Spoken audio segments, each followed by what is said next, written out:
Welcome to the Emerging Renaissance. Our guest today is Sharon Ferro-Rios, a licensed social worker here in town, practicing here in El Paso, who will speak to us on centering. Centering, as she presents it, as I've heard her demonstrate this many times, expresses the best integration I have yet seen of the principles of psychotherapy with the insights of Christianity in as integral and simple, as basic as they can get. Sharon, this has been such a powerful technique that I've seen you help so many people truly become centered, a concept which they didn't understand, but when you explained it, they not only understood, but quickly achieved it. Before, however, you get into explaining how you developed this technique of centering, tell us a little bit about yourself professionally, the work you do. Certainly. I am in private practice, as you know. I opened my private practice, Romeo, approximately 15 years ago. And I've been doing it ever since, loving every single second of it. I deal with individuals, couples, and groups. And it's a very fast, short-term kind of therapy. I really don't deal with profound mental illness. I deal mostly with people who are just like you and me, going through normal stages of our life and doing their best to find better ways of dealing with basic life. The highest way to deal with anything I've ever seen is by learning this technique called getting centered, this technique that I teach. Okay, what led you to develop this? Well, all right, I came out of school. I went to Our Lady of the Lake University and got my master's in social work. And I worked for a year or two first, and then I went into private practice. And what got me started was, as soon as I was in private practice, I felt it gave me a little more freedom to do something different from what I was doing when I was still working in agencies. So I took a little shorter case history and basically began to do and try out things that I felt would work. And it developed by itself. It's an incredible thing, because the first thing I noticed when I opened my business, my practice, was that the process I was doing with my clients was not a change process at all. Now, see, we're trained that we are agents of change and that this is a change process we're to be doing. That would indicate somehow that it would take a long time, and you're a little bit more changed and a little bit more changed and a little bit more changed. Well, what I discovered just by watching my clients and their beautiful little faces was this, that this process that was happening was not a change process, it was an awakening process, which would indicate that I wasn't going to put anything new inside of them, but it's already there. And all I had to do was to somehow get them focused well enough so they could get the information they needed, the solutions for their problems, the instantaneous high self-image and self-confidence, right outside of themselves. So you're drawing it, and that is the original meaning of the word education. So in a sense, you were truly educating, as which Plato I didn't would have understand explained, at that time, that's for rather sure. than instilling. Exactly. Educare, from the Latin, to pull out of a person, rather than to place in. Well, I didn't understand it analytically at that time. I would just start talking with them. And always, my first and foremost focus before I sit down to do any therapy with anyone is to get centered myself, which means to move into my higher self. That's just my perspective of what I'm doing. But when I'm in that higher perspective, in my higher self, what I found was that as they started telling me all their problems, if I could stay in that higher self, it's more a state of light rather than darkness. It's more a state of love rather than fear. What would happen is, as many times as they would say all the negative, at a certain point, if I could stay in my higher self, they would move into theirs also. And so what would happen is, they'd be right in the middle of telling me, Sharon, I've always hated myself. I never had a high self-image. I've never had any faith in anything that I've ever done. I've always been unhappy. And I'd be sitting there waiting for that moment. And I would see a little light go on their face, just like what just went on your face, okay? It's wonderful to see. And when that light would go on, I would say, could I stop for 1 second? I've got to ask you a couple of questions, all right? And they'd say, okay, what is it? You claim that you've never felt good about yourself, and you've never had one moment of feeling good in your whole life, right? Yeah, that's what I'd say, how do you feel right now? Well, they couldn't even say it, Romeo, okay? I don't know, it's weird. I'm feeling very good about myself at this moment. Well, I thought you had never, ever felt good about yourself. No, I really do feel good about myself. They moved into a space, a place within themselves, Romeo, that all of us have, because it's our real self. Okay, all of us have it. We're born in that state of consciousness. And then we learn this other stuff. Okay? So this is a return to, as Christianity teaches, until thou becomest as a child, you cannot experience the kingdom of heaven. Well, it's not a matter of experiencing the kingdom of heaven. It's learning to live in the kingdom of heaven, which is what I call living in my higher self, being centered. So what I noticed with these people was they couldn't even say it. They moved into a place full-blown already, had self-confidence and love and joy. And the trick was to teach them to stay here 1 whole hour or 2 or 24 hours.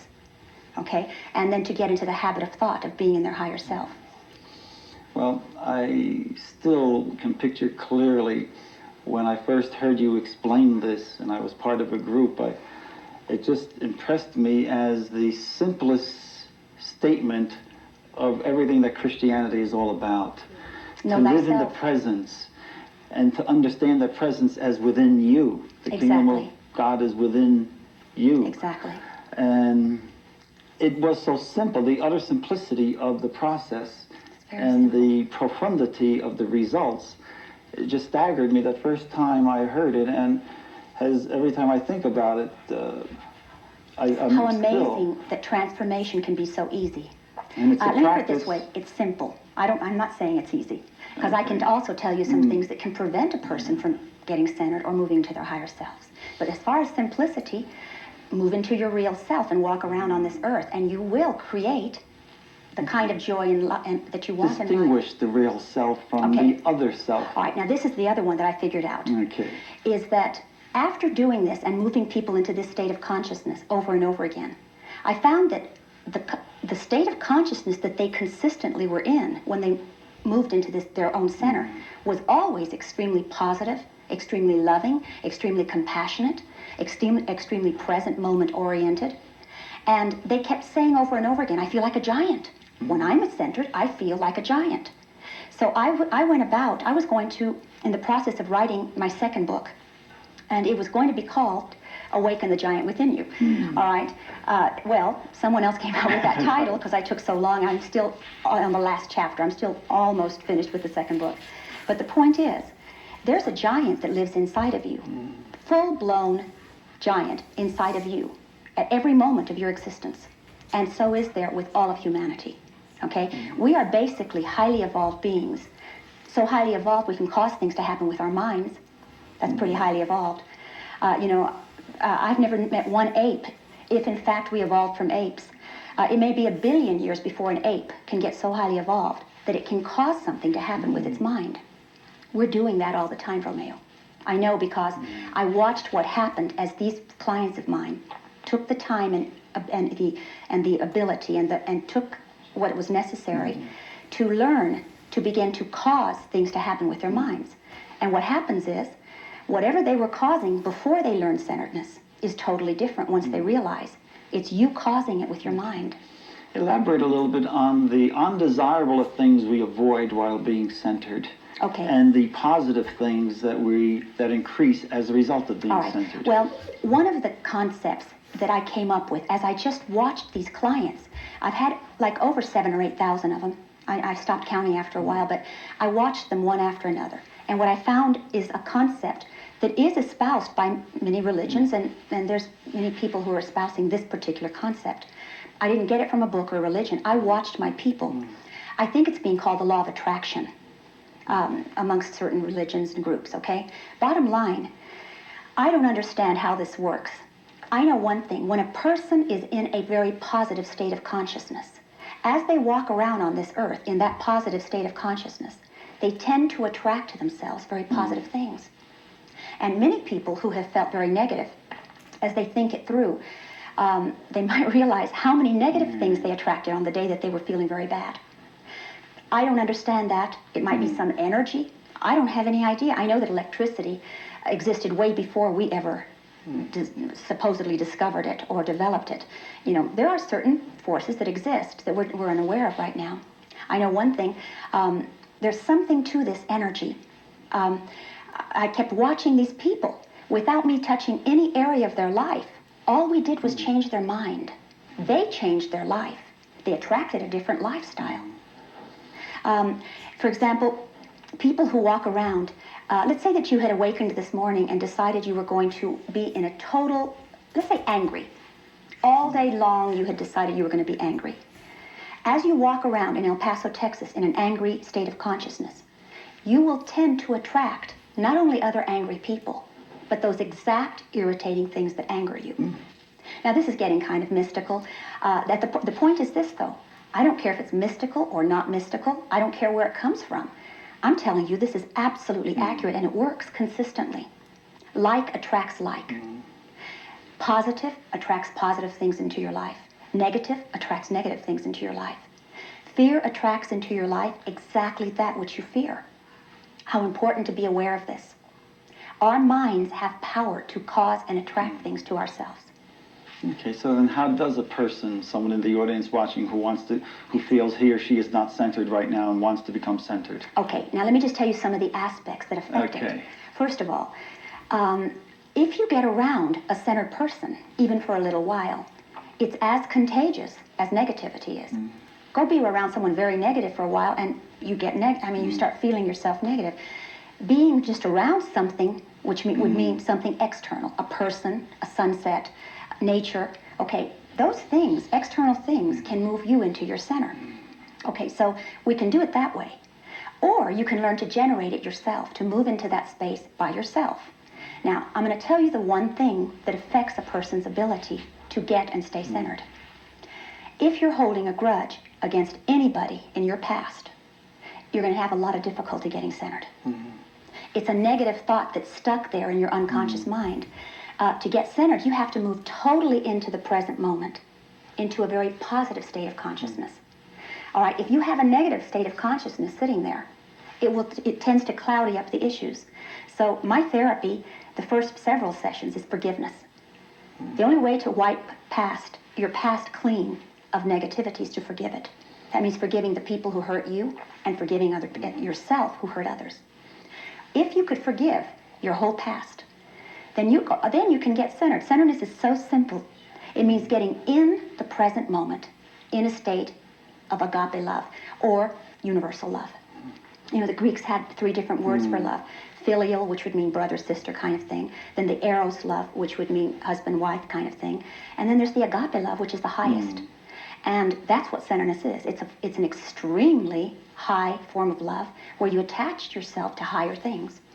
Okay, before when you were talking, you pointed physically toward your heart. Yes. How?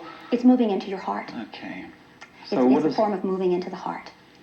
So it's achieving and maintaining a heart consciousness, as it were. Well, you could do it right now very easily.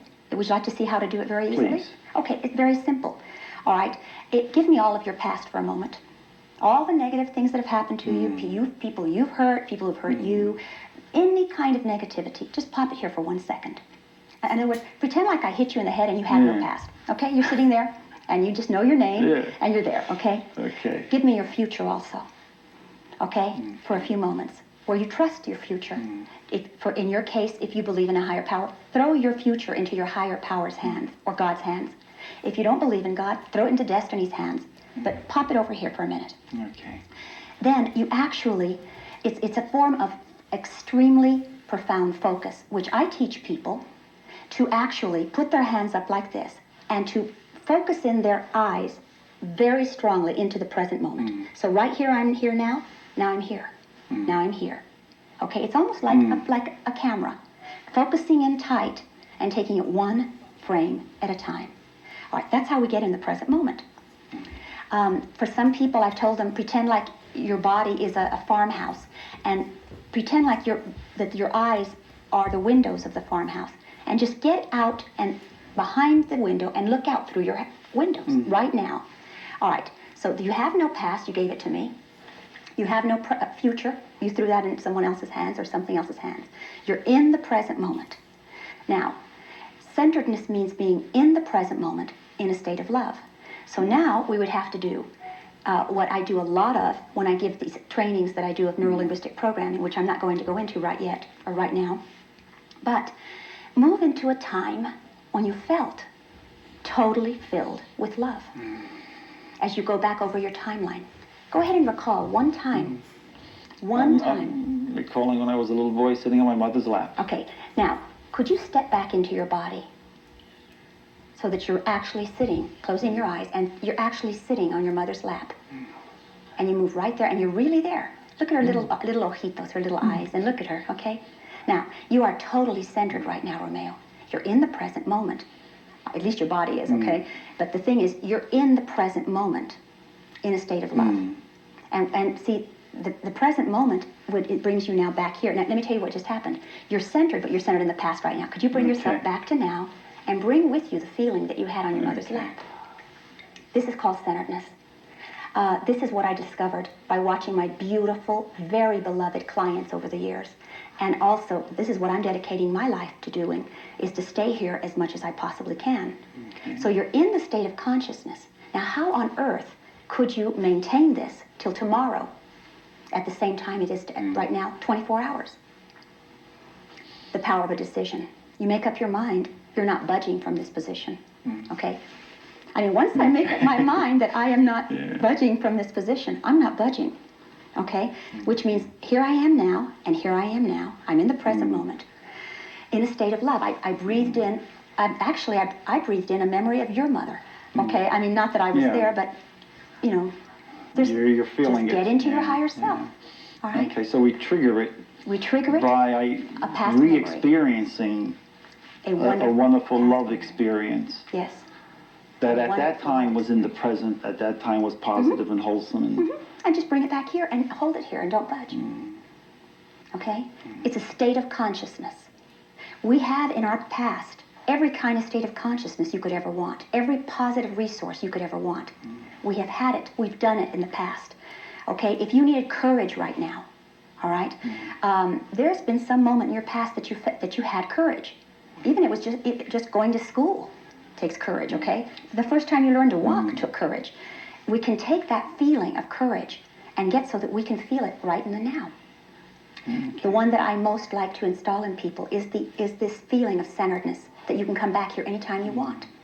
Now, if you wanted to come back to that feeling of centeredness, for example, if you wanted to get in the present moment, in a state of love, what would be something you could think about, and so you could get right back into it right now?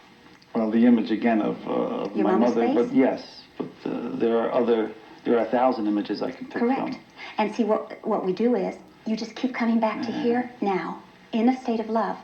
What happens, that's the most amazing thing of all, is that when after the session, my first session with my clients, and we get to this state of consciousness together, I send them home with a homework assignment to hold this state of consciousness for 24 hours, no matter what.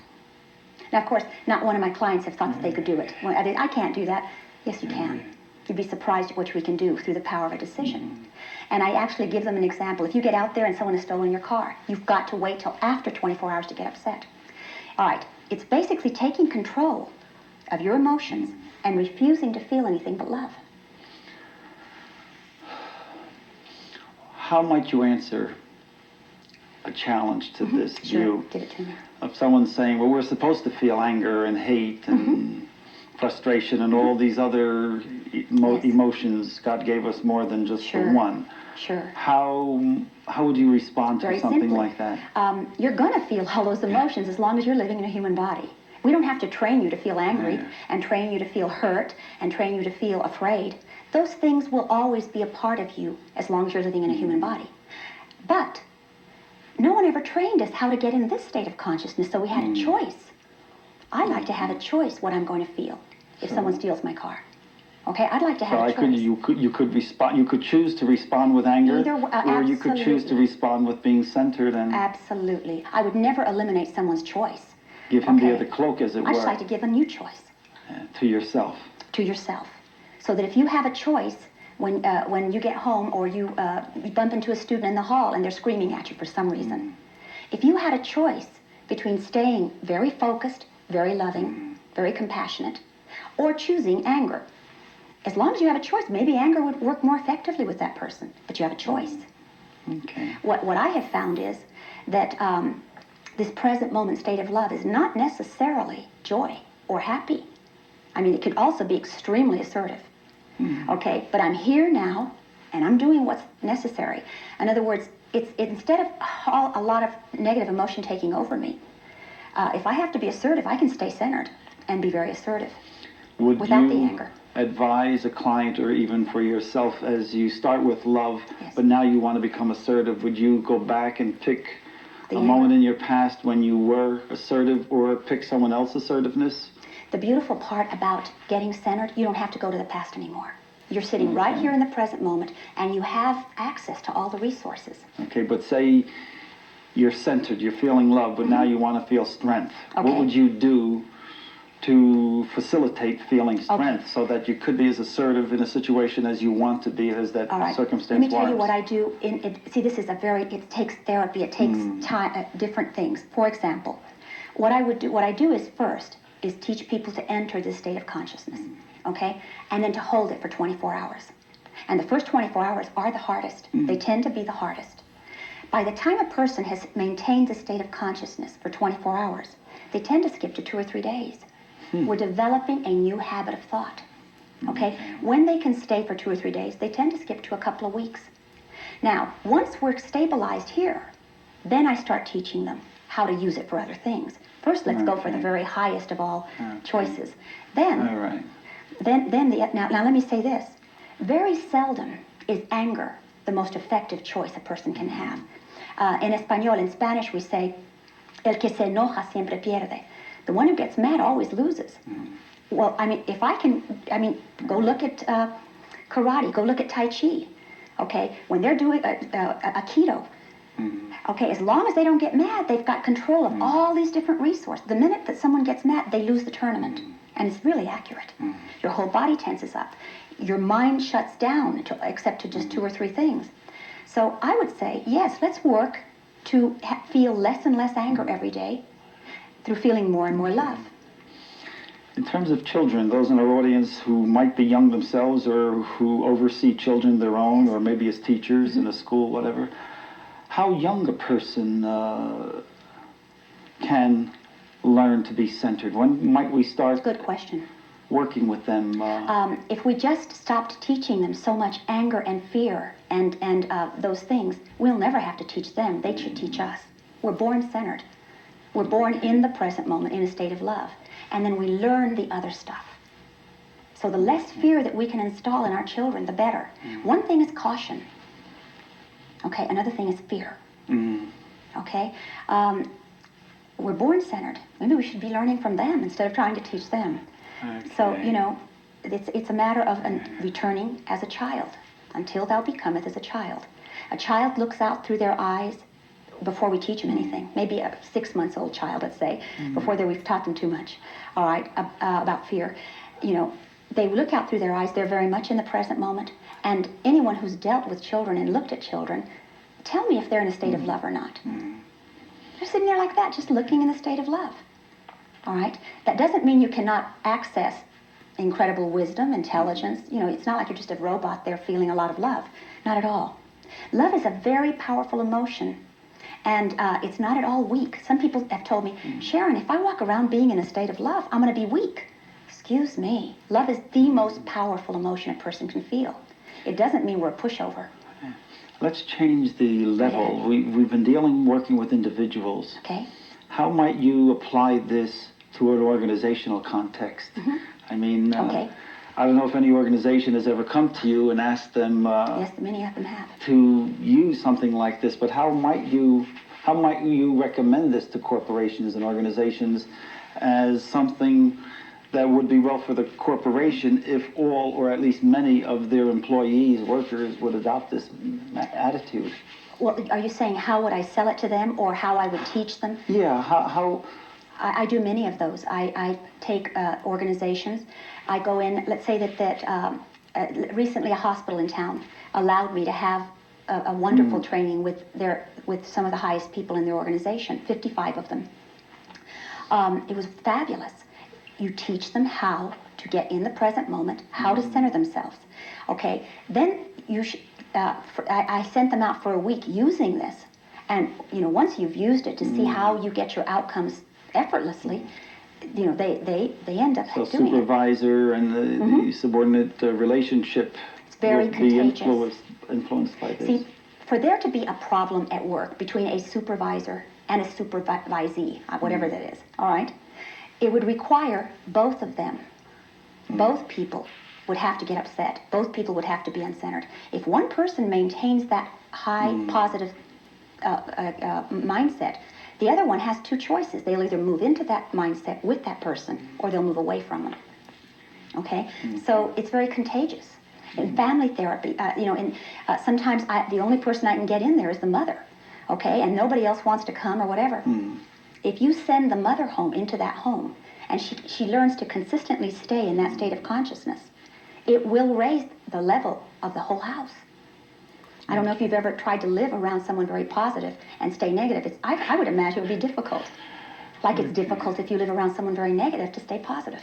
Okay. So as far as it's how I sell it to companies, through past results.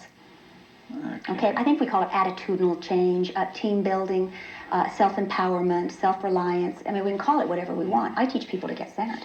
So centering is living in the present. In a very powerfully. Positive, powerful love. Maintaining it in spite of changing environmental conditions and personalities. And of course, no one can do it consistently. You would be a perfected being if you could stay centered consistently. Now, what I was going to tell you is, after the 24 hours that I help people to get centered, then what they've got to be careful about is to not judge anybody, because it'll turn the light right back off again. Okay. So judging is something to... Okay. So being centered, non-judgmental. Yes. And forgiving. Forgiving.